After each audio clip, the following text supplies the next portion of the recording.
মুভির শুরুতে দেখা যায় ক্যারিবিয়ান সাগরের মাঝে একটি পরিবার তাদের প্রমোত্তরিতে ছুটি কাটাচ্ছিল। মা জুলিয়া সাঁতার কাটার জন্য পানিতে ঝাঁপ দেন। আরাম করার সময় তিনি কিছু অদ্ভুত জিনিস অনুভব করেন, কিন্তু আশেপাশে কিছু দেখতে না পেয়ে তিনি ভাবেন হয়তো এটা তার ভুল ধারণা। কয়েক সেকেন্ড পর সেই অদ্ভুত অনুভূতি আবারও হয়। এবারও কিছু দেখা যায় না, কিন্তু এবার তিনি ঘাবড়ে যান এবং প্রমোত্তরির দিকে সাঁতার কাটতে শুরু করেন। হঠাৎ করে কেউ তার পা টেনে ধরে এবং তিনি সাহায্যের জন্য জুড়ে জুড়ে চিৎকার করতে থাকেন। তার মেয়ে কেসি হেডফোন লাগিয়ে গান শুনছিল, এই জন্য সে কিছু শুনতে পায় না। স্বামী টম এবং ছেলে বেন মাছ ধরতে ব্যস্ত ছিলেন। জুলিয়া পানির উপরে বেঁচে থাকার চেষ্টা করেন, কিন্তু মুখে পানি ঢুকে যাওয়ার কারণে চিৎকার করা কঠিন হয়ে পড়ে। কিছুক্ষণ পর টম বুঝতে পারে যে অনেকক্ষণ ধরে সে জুলিয়াকে দেখেনি।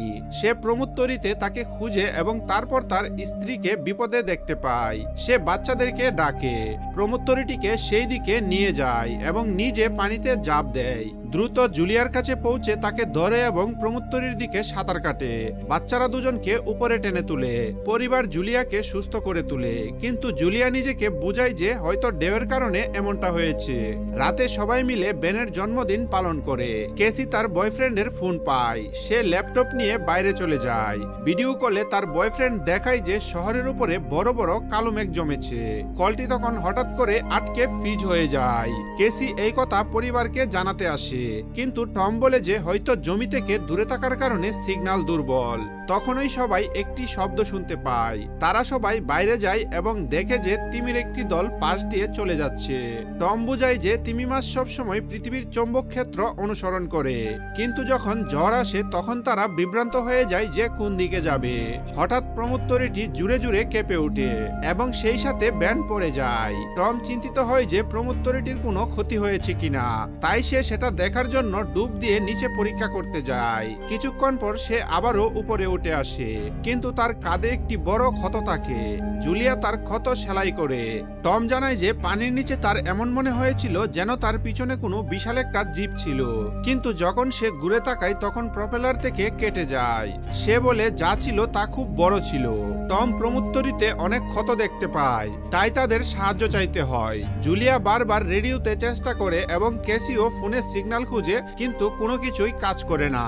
তখন ওই কেসি একটি অদ্ভুত জিপ দেখতে পায় এবং সে চিৎকার করে ওঠে, কিন্তু সেটা ছিল আসলে বেন, যে কিনা মাস্ক পরে মজা করছিল। কিছুক্ষণ পর প্রমোত্তরিটি পুরোপুরি বন্ধ হয়ে যায় এবং সমুদ্রের মাঝে আটকে যায়। জুলিয়া রেডিওতে একটি শব্দ শুনতে পায়, কিন্তু শব্দটি এত খারাপ ছিল যে সে কিছুই বুঝতে পারে না। টম পরিবারকে জানায় যে তাদের কাছে মাত্র 4 দিনের খাবার এবং পানি রয়েছে এবং এখন তাদের কোনো মাছ ধরার নৌকার জন্য অপেক্ষা করতে হবে। হঠাৎ রাডারে কিছু ধরা পড়ে এবং পরিবার একটি অদ্ভুত শব্দ শুনতে পায়। সবাই দৌড়ে বাইরে আসে এবং সবাই তখন এটা দেখে অবাক হয়ে যায় যে উল্কাপিণ্ড পৃথিবীতে পড়ছে। যেখানে যেখানে উল্কাপিণ্ড পড়ে সেখানে বড় বড় বিস্ফোরণ হয়। একটি উল্কাপিণ্ড পানির মধ্যে তাদের কাছে পড়ে, তাই টম দ্রুত প্রমোত্তরিটিকে চালানোর চেষ্টা করে, কিন্তু ইঞ্জিন কোনোভাবেই কাজ করে না। আরো একটি উল্কাপিণ্ড তাদের এই এলাকাতে আঘাত করে। তাদের পরিবার তখন বয়ে একে অপরকে শক্ত করে ধরে রাখে। তখনই টম বুঝতে পারে যে আগুনের যেই গোলাগুলি পড়ছে সেগুলো আসলে উল্কাপিণ্ড নয়, বরং স্যাটেলাইট। সেই মুহূর্তে বেন দেখে যে প্রমোত্তরি থেকে ধোঁয়া বের হচ্ছে। টম পরীক্ষা করে এবং নিশ্চিত হয় যে ইঞ্জিন নষ্ট হয়ে গেছে। হাওয়া তখন খুব দ্রুত হতে থাকে, তাই প্রমোত্তরিটির ভিতরে তারা লুকিয়ে পড়ে। তারা খেয়াল করে না যে কম্পাস খুব দ্রুত ঘুরছে। প্রমোত্তরিটি জুড়ে জুড়ে কাঁপতে থাকে। বেন আবারও পড়ে যায় এবং তার আবারও চোট লাগে। ঢেউ দ্রুত প্রমোত্তরিটিকে ধাক্কা দিচ্ছিল। টম এবার সংগ্রাম করে বাইরে যায় এবং লাইফ জ্যাকেট নিয়ে আসে। তখনই তাদের তরির পাওয়ার চলে যায়। টম দ্রুত পাওয়ার বক্সের বাটনে চাপ দেয় এবং আলো আবারও ফিরে আসে। সেই সময় বেন খেয়াল করে যে জুলিয়ার নাক থেকে রক্ত পড়ছে। জুলিয়ার মাথা ঘুরতে থাকে। যখন কেসি সিঙ্কের উপর গিয়ে বমি করে, টমও রেডিও চালানোর চেষ্টা করতে থাকে, কিন্তু সিগন্যাল পায় না। হঠাৎ একটি তীব্র উচ্চ পিচের শব্দ আসে এবং বাতাস আরো শক্তিশালী হয়ে ওঠে। জুলিয়া দরজা বন্ধ করার চেষ্টা করে, কিন্তু একটি হ্যাচ খুলে যায় এবং বাতাস জানালা ভাঙতে শুরু করে। টম একটি ফ্লেয়ার গান জ্বালায় যায় এবং কিছুক্ষণ পর অন্ধকারে ছেয়ে যায়। পরের দিন সকালে পরিবার অবাক হয়ে উঠে যে তারা জ্বর থেকে বেঁচে গেছে, কিন্তু প্রমোত্তরীটি অর্ধেক হয়ে বিধ্বস্ত হয়ে গিয়েছিল। যখন তারা বাইরে আসে তখন দেখে যে সমুদ্রের পানি অদৃশ্য হয়ে গেছে এবং প্রমোত্তরীটি এখন জমিতে আটকে আছে। সবাই এটা দেখে অবাক হয়ে যায়। কেসি সিগন্যাল পরীক্ষা করে কিন্তু নেটওয়ার্ক একেবারেই ডাউন ছিল। বেন তখন দুটি মরা কাঁকড়া নিয়ে খেলতে থাকে। টম কম্পাস পরীক্ষা করে এবং দেখে যে সেটা উল্টে গেছে। এটা শেষবার 7 লক্ষ বছর আগে হয়েছিল। কেসির মনে হয় যে তার বয়ফ্রেন্ড মারা গেছে এবং সে ভেঙে পড়ে। যখন জুলিয়া তাকে বোঝাতে আসে তখন কেসি তাকে দূরে ঠেলে দেয় এবং লুকিয়ে পড়ে। জুলিয়া এবং টম অবশিষ্ট সরবরাহ দেখে। বেন তার জন্মদিনের বেলুনগুলো একটি পাথরের সাথে বেঁধে দেয় যাতে হয়তো কোনো বেঁচে থাকা ব্যক্তি সেটা দেখতে পায়। টম আবারও রেডিও চালানোর চেষ্টা করে এবং এবার একজন মানুষের সাথে সংযোগ হয়। তার নাম নাও এবং সে একজন সাবমেরিনের ক্যাপ্টেন। তার সাবমেরিনও জমিতে আটকে গেছে। সে নিশ্চিত করে যে চৌম্বকীয় মেরু উল্টে গেছে, তাই সমুদ্র পিছিয়ে গেছে এবং জমি ডুবে গেছে। সে বলে যে এখনো অন্য কোনো বেঁচে থাকা ব্যক্তিকে দেখেনি এবং যোগাযোগ ব্যবস্থাও পুরোপুরি ডাউন হয়ে গেছে। সে আরো বলে যে মেরু আবারও উল্টে যাবে এবং হয়তো 1 সপ্তাহের মধ্যেই সমুদ্র আবারও ফিরে আসবে। সে পরিবারকে সতর্ক করে যে যতটা সম্ভব উঁচু জায়গায় উঠে যাও, কারণ যখন পানি ফিরে আসবে তখন তা খুবই বিপজ্জনক হবে। সে বলে তার পার্টনার ক্র্যাশে মারা গেছে এবং সাবমেরিনে মাত্র 3 জনেরই জায়গা রয়েছে। জুলিয়া এবং টম তাকে বলে যে দয়া করে আমাদের বাঁচান। সে তাদের নিজের কোঅর্ডিনেট দেয়। টম হিসাব করে যে সাবমেরিন পর্যন্ত পৌঁছাতে 2 থেকে 3 দিন সময় লাগবে। সে পরিবারকে বলে আজ রাতে ভালোভাবে বিশ্রাম নাও, কাল সকালে আমরা সবাই মিলে রওনা হব। পরের দিন সকালে পরিবার জিনিসপত্র প্যাক করছিল। তখন ওই টমকে পাশে কিছু নড়াচড়া করতে দেখা যায়। সে একজন খুড়া মানুষ যার হাতে একটি হারপুন আছে এবং সাথে একটি কুকুরও অনবরত গেউ গেউ করছিল। টম তখন তাকে দেখে তার কাছে যায় এবং তাকে পানির বোতল দেয়, কিন্তু সেই লোকটি এমন এক ভাষায় কথা বলে যা টম বুঝতে পারে না। পানি পান করার পর সেই অপরিচিত ব্যক্তিটা টমের মাথায় বোতল দিয়ে আঘাত করে এবং তাকে ঝুড়ে লাথি মেরে নিচে ফেলে দেয়। জুলিয়া ভয়ে ভয়ে কিছুটা আগাচ্ছিল, কিন্তু ততক্ষণে অনেক দেরি হয়ে গেছে। সেই লোকটি টমের পেটে হারপুন ঢুকিয়ে দিয়েছে।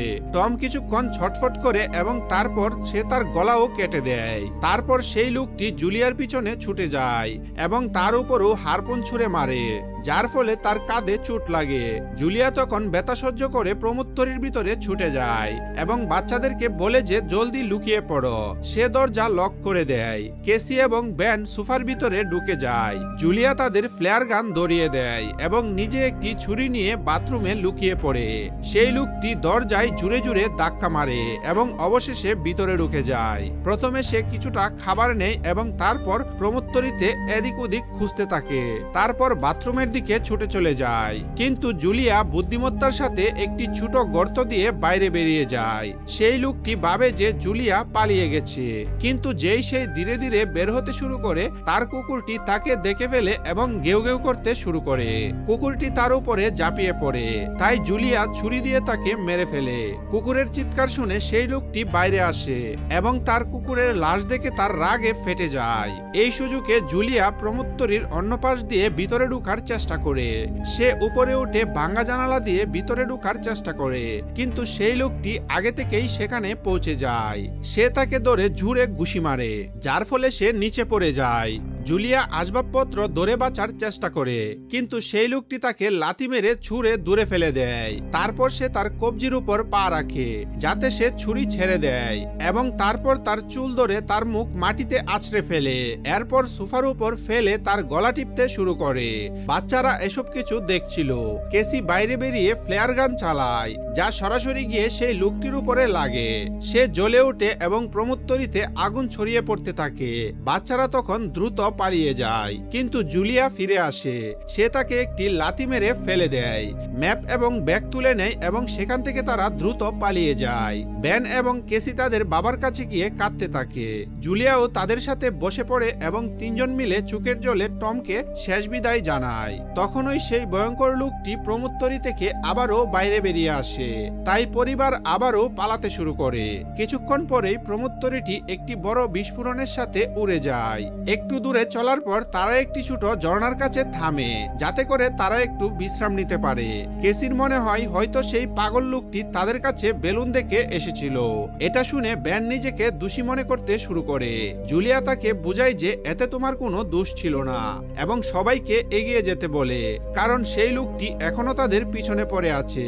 পথে একটি ছোট পুকুরের কাছে ব্যান একটি মরা হ্যামার্ড শার্ক দেখতে পায় এবং সেটা দেখে সে অবাক হয়ে যায়। তখন ওই জুলিয়া খেয়াল করে যে সেই লোকটি আবারও তাদের কাছাকাছি পৌঁছে যাচ্ছে।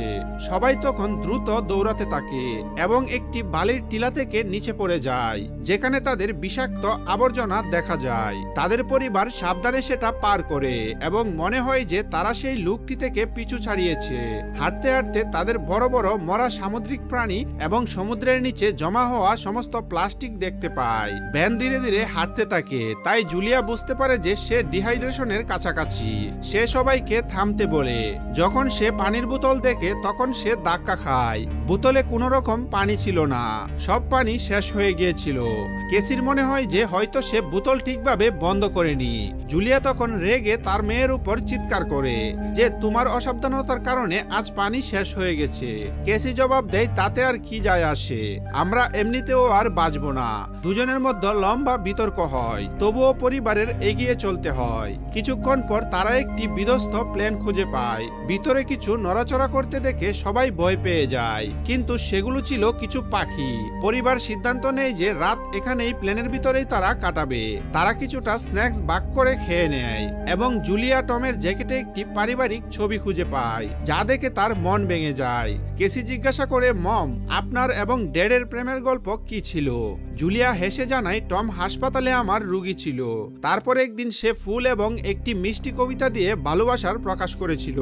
রাতের মাঝে কেসি প্লেন থেকে বাইরে যায়। তখনই সেই ভয়ঙ্কর লোকটি তার পিছনে থেকে তাকে ধরার চেষ্টা করে, কিন্তু জুলিয়া হঠাৎ করে পিছন থেকে এসে তার উপরে ঝাঁপিয়ে পড়ে এবং বারবার ছুরিকাঘাত করে লোকটিকে মেরে ফেলে। কেসি তখন তার মাকে জড়িয়ে ধরে শান্তভাবে কান্না করতে থাকে। পরের দিন সকালে সেই লোকটির লাশে পোকা গিজগিজ করছিল। পরিবার খেয়াল করে যে তার শরীরে অনেক কামড়ের চিহ্ন আছে, মানে এই এলাকায় কোনো বিপজ্জনক জীব লুকিয়ে রয়েছে। যেই তারা সেখান থেকে বের হয়, কাঁকড়ারা তার মুখ থেকে বেরিয়ে আসে। কয়েক ঘন্টা পর জুলিয়া এবং কেসি ম্যাপ দেখছিল, কিন্তু ভ্যান ধীরে ধীরে এগিয়ে যায়। জুলিয়া চিৎকার করে, থেমে যাও, থেমে যাও, কিন্তু ভ্যান একটি পুকুরে ঝুঁকে পানি পান করতে শুরু করে। জুলিয়া তখন দ্রুত তাকে টেনে বাইরে নিয়ে আসে এবং বুঝায় যে অজানা পানি পান করে তুমি অসুস্থ হয়ে যেতে পারো।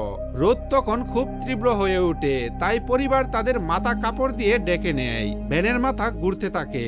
তখনই তারা কিছু পুরনো চেয়ার খুঁজে পায় এবং জুলিয়া ও কেসি সেগুলো দিয়ে অস্থায়ী একটি ক্যাম্প তৈরি করে নেয়। জুলিয়া ব্যানকে ইঞ্জেকশন দেয় এবং সিদ্ধান্ত নেয় যে তারা রাত সেখানেই কাটাবে। সকালে জুলিয়া একটি অদ্ভুত শব্দ শুনে ওঠে। বাইরে গিয়ে তো দেখে কাকড়ার একটি বড় দল তাদের দিকে এগিয়ে আসছে। সে দ্রুত বাচ্চাদেরকে তুলে এবং তিনজন মিলে দৌড়াতে শুরু করে। দৌড়াতে দৌড়াতে তাদের একটি বড় কার্গো শিপ দেখা যায়। সেখানে তিনজন ক্রু মেম্বার জীবিত আছে। একজন মহিলা তাদের সাহায্য করতে চায়, কিন্তু বাকি দুজন পুরুষ প্রত্যাখ্যান করে এবং তিনজন পরিবারকে বাইরে রেখে কন্টেইনার লক করে দেয়। কাকড়ারা কাছে চলে আসে, জুলিয়া এবং বাচ্চাদের কন্টেইনারের উপরে তুলে। নিজে যখন চড়তে শুরু করে তখন কাকড়ারা তার পা কামড়ে ধরে। বাচ্চারা তাকে টেনে উপরে তুলে, না হলে সে নিচে পড়ে যেত। কন্টেইনারের একটি গর্ত থেকে অর্ধেক কাকড়া ভিতরে ঢুকে যায়। ক্রু মেম্বাররা তখন ফায়ারিং শুরু করে, কিন্তু কাকড়ারা তাদের উপর আক্রমণ করে এবং দুজনকেই মেরে ফেলে। শেষ লোকটি ছাদ পর্যন্ত পৌঁছায়, কিন্তু কাকড়ারা তাকেও নিচে টেনে নেয় এবং সেও মারা যায়। জুলিয়া তার ক্ষততে ব্যান্ডেজ বাঁধে এবং অজ্ঞান হয়ে যায়। কিছুক্ষণ পর যখন সে উঠে তখন নিজেকে বালির জলের মাঝে একা পায়। সে গাবড়ে গিয়ে বাচ্চাদের খুঁজতে থাকে। একটি মরা মহিলার অস্ত্র তুলে এবং জুড়ে জুড়ে চিৎকার করে। কেসি তার আওয়াজ শুনে ফিরে আসে এবং জানায় যে ব্যান সাহায্য খুঁজতে গিয়েছিল, কিন্তু কাউকেই পায়নি। তারপর দুজন ব্যানের সাথে দেখা করে, যাকে একটি খোলা কন্টেইনার পাওয়া যায়, যেখানে তারা জ্বর শেষ হওয়া পর্যন্ত থাকতে পারে। জুলিয়া টমের লাইটার বের করে এবং নিজের ক্ষতকে পুড়িয়ে বন্ধ করে, যা অত্যন্ত বেদনাদায়ক ছিল। জ্বর থামার পর তাদের আরো একটি কন্টেইনার পাওয়া যায়, যেখানে অনেক পানির বোতল ছিল। মৃতদেহ পরীক্ষা করার সময় তাদের একটি রেডিও এবং বন্দুকও পাওয়া যায়। জুলিয়া নৌকার সাথে যোগাযোগ করে এবং জানায় যে ম্যাপ হারিয়ে গেছে। এর উপর নাও জানায় যে তাদের উপর অর্থোপেডরা আক্রমণ করেছিল। তারা এমন জীব যা কিনা অক্সিজেনের কারণে পুরোপুরি পাগল হয়ে গেছে। এখন নাও পরিবারকে দ্রুত করতে বলে, কারণ তার যন্ত্রগুলো হিসাব করছে যে সমুদ্র প্রত্যাশার চেয়ে দ্রুত ফিরে আসবে এবং তাদের কাছে মাত্র কয়েক ঘন্টাই বাকি আছে। সে একটি ফ্লেয়ার গান ছুড়ে মারে এবং সেই পরিবার সেই দিকে চলতে শুরু করে। দীর্ঘ হাঁটার পর একটি ভাঙা টয়লেট খুঁজে পায় যেখানে ব্যান প্রস্রাব করে। এখন তারা অবশেষে সাবমেরিনকে কাছেই দেখতে পায়, কিন্তু সেখানে পৌঁছানোর জন্য তাদের একটি বড় পাথরের রাস্তা পার করতে হবে। যেই তারা রাস্তা দিয়ে যায়, দেয়াল কাঁপতে থাকে এবং পড়তে থাকে, যার ফলে একটি ভয়ঙ্কর রক স্লাইড হয়। জুলিয়া দ্রুত তার বাচ্চাদের একপাশে ঠেলে দেয় এবং নিজেও পিছিয়ে যায় যাতে সে চাপা না পড়ে যায়। এখন একটি পাথরের দেয়াল তাদের মাঝে এসে গেছে। জুলিয়া বাচ্চাদেরকে বলে যে তারা তাকে ছাড়া এগিয়ে যাক, কিন্তু কেসি অস্বীকার করে এবং জোর দেয় যে তার মায়ের উপরে ওঠার চেষ্টা করা উচিত। অনেক বিতর্ক হয় এবং চিৎকার করার পর জুলিয়া প্রতিশ্রুতি দেয় যে পরে বাচ্চাদেরকে সে খুঁজে নেবে। বাধ্য হয়ে কেসি তার বাইকে টেনে নিয়ে যায়। বাচ্চারা পাথরের রাস্তা বেয়ে সাবমেরিনের দিকে দৌড়ায়, কিন্তু সেখানে পৌঁছে দেখে যে নাও বাইরে রক্তমাখা অবস্থায় পড়ে রয়েছে। সে বুঝায় যে তার জন্য সব শেষ হয়ে গেছে এবং এখন বাচ্চারা সাবমেরিন নিতে পারে। এটা ভেবে যে একটি অতিরিক্ত জায়গা হবে, কেসি আবার তার মাকে খুঁজতে ছুটে চলে যায়। তখন ওই জুলিয়া কাকড়াদের আসতে দেখে এবং সে ফায়ারিং শুরু করে দেয়। কিছু কাকড়াকে সে মেরেও ফেলে, কিন্তু দলটা খুব বড় ছিল এবং সবার সাথে লড়াই করা কঠিন হয়ে পড়ে। সেই মুহূর্তে কেসি দেয়ালের উপরে দেখা যায় এবং সে হাত বাড়ায়। তখন জুলিয়া তার আহত পা সত্ত্বেও দ্রুত চড়তে শুরু করে। কেসির সাহায্যে সে অন্য পাশে পৌঁছে যায় এবং দুজন একসাথে সাবমেরিনের দিকে দৌড়ায়। ব্যান আগেই উপরে দাঁড়িয়ে থাকে এবং ফায়ার খুলে দেয় যাতে কাকড়ারা বিরক্ত থাকে যতক্ষণ না পরিবার উপরে চড়ে যায়। কাকড়ারা নাউর শরীরে পৌঁছাতেই দ্রুত তাকে খেতে শুরু করে। জুলিয়া বন্দুক তুলে এবং ফায়ারিং চালিয়ে যায় যতক্ষণ না বাচ্চারা ভিতরে চলে যায়। যখন তারা নিরাপদ হয়ে যায় তখন জুলিয়া বুঝতে পারে যে গুলি শেষ হয়ে গেছে, তাই সে বন্দুকটি কাকড়াদের উপর ছুঁড়ে ফেলে দেয় এবং নিজে বাচ্চাদের সাথে ভিতরে চলে যায়। পরিবার হ্যাচটি ভালোভাবে লক করে এবং জানালা থেকে সাবমেরিনের চারপাশে কাকড়াদেরকে দেখতে থাকে। এই সময় সমুদ্র ফিরে আসে, তাই তিনজন তখন দ্রুত তাদের আসনে বেল্ট পরে বসে যায় এবং একে অপরের হাত ধরে নেয়। তীব্র ঢেউ সাবমেরিনকে জুড়ে জুড়ে এদিক ওদিক ছুটতে শুরু করে, যার ফলে জুলিয়াকে পুরো যাত্রার দৃশ্যে দেখা যায় এবং কেসিও বমি করে দেয়। তাড়াতাড়ি সেই উচ্চ পিচের শব্দ আবারও আসে এবং পরিবার অজ্ঞান হয়ে যায়। কিছুক্ষণ পর জুলিয়া এবং বাচ্চারা জ্ঞান ফিরে পায় এবং নিজেদেরকে জীবিত দেখে তারা অনেক খুশি হয়। তারা হ্যাচ আনলক করে বাইরে বের হয় এবং দেখে যে ঢেউ সাবমেরিনকে একটি বিধ্বস্ত শহরে ফেলে দিয়েছে, অর্থাৎ এখন বেঁচে থাকার নতুন জীবন শুরু করার আশা আছে। আর এখানেই এই সিনেমাটি শেষ হয়ে যায়। তো বন্ধুরা, আমাদের আজকের এক্সপ্লেনেশন আপনাদের কেমন লেগেছে তা আমাকে কমেন্ট করে জানাতে ভুলবেন না এবং এমনই আরো নিত্য নতুন ভিডিও পেতে আমাদের চ্যানেলটিকে সাবস্ক্রাইব করে আমাদের পাশেই থাকুন। দেখা হচ্ছে নেক্সট কোনো ভিডিওতে। সেই পর্যন্ত ভালো থাকুন, সুস্থ থাকুন।